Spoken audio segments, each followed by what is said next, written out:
आप जब बैंकों का जिक्र कर रहे थे और आपने अपने पहले सवाल के जवाब में भी कहा था कि भारतीय बैंकों की स्थिति बहुत जोरदार है, जो हमने नंबर्स में भी रिफ्लेक्ट होते देखा है, चाहे वो कोटक हो, आईसीआईसीआई बैंक हो या फिर एचडीएफसी बैंक, और ऑफ कोर्स अब एक्सिस में भी वो नजर आ रहा था। इंतजार रहेगा ऑफ कोर्स एसबीआई के नंबर्स का, जैसे अनुज भी कुछ देर पहले मेंशन कर रहे थे।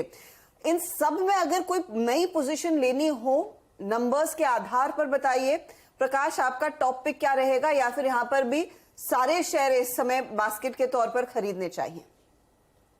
अच्छा ना, वही मैंने कहा ना, जब अनुज ने आईडीएफसी फर्स्ट के लिए पूछा कि सवाल यही उठता है कि इतनी इतनी अच्छी परफॉर्मेंस है कि बस पॉइंट फॉर चॉइस। पहले तो बहुत क्लियरली होता था कि एचडीएफसी को आप ले लो, बाकी को छुओ मत। अब वो आईसीआईसीआई भी परफॉर्म कर रहा है। आज एक्सिस ने इतना अच्छा परफॉर्मेंस दिया कि इमेजिन, आप ये सोचिए कि इस बैंक ने इतनी हिम्मत की कि सिटी बैंक के एक्विजिशन की सारी कॉस्ट को पीएनएल में ले लिया और कहा भी हम लोग इसको अब्सॉर्ब कर लेंगे और वापस प्रॉफिटेबल हो जाएंगे। तो ये कॉन्फिडेंस तभी आता है जब उनका पेस ऑफ ग्रोथ उनको दिख रहा है सामने। और कोटक बैंक ने जो नतीजे घोषित किए वीकेंड पे, आई थिंक मैंने इस टाइप के बड़ी प्राइवेट सेक्टर बैंक से नहीं देखे। हाँ, छोटी बैंकों में कभी कभी आरओ मतलब रिटर्न ऑन एसेट जो है वो 1, 1.5, 2% तक आते हैं, वो दिखा है। यहाँ 3% की बात हो रही है, जो काफी बड़ी चीज होती है। तो उन्होंने जो इतने क्वार्टर्स में अपने आप को पीछे रखा, एक एक होल्ड बैक करके रखा कि हम ऐसे वैसे लोन्स नहीं देंगे, सिर्फ प्रॉफिटेबल लोन्स देंगे, एनपीएस बढ़ाने की हम बिल्कुल वो बारीकी से वो करके गौर करके दिया जाएगा लोन। वो सब चीजों का आपको अब फायदा दिख रहा है। सवाल उठता है कि स्केलेबल कौन सा मॉडल है।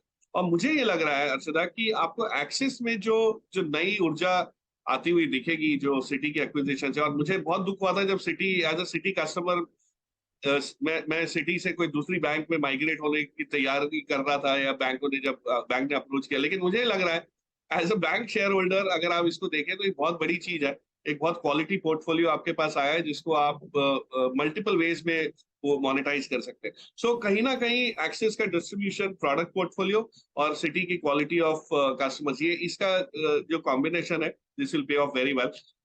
एक्सेस प्रोबली थोड़ा सा प्राइस वाइज आपको रिस्क रिवॉर्ड ज्यादा दे रहा है। ICICI is fully priced, Kotak is fully priced. HDFC का मर्जर की अगर आप में पेशेंस है कि उसमें काफी इफ्स एंड बट्स आएंगे, हाँ, लेकिन जो क्लैरिटी आरबीआई ने दी है उसके बाद वहां भी बहुत बढ़िया क्लैरिटी, रास्ता साफ होता हुआ दिख रहा है।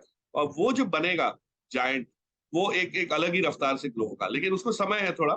इमीडिएट बेसिस पे अगर आपको कुछ लेना है और इस बैंक रैली को पार्टिसिपेट अच्छी तरह करना है, तो अनुज ने बैंक निफ्टी पे कई बार कमेंट किया और मैं देख रहा था, वो वही लेवल्स आपको होते हुए दिख रहे हैं। उन्होंने बैंक निफ्टी के न्यू हाई मई में बोले हैं और वो होंगे। सो अगर वो होंगे तो ये बड़ी बैंक्स में से ही होंगे।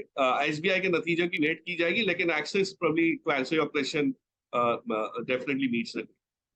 एक्सिस इनफैक्ट एक टॉप ट्रेड निकल कर आएगा अगर आपने कुछ स्पेसिफिक एक शेयर चुनना है।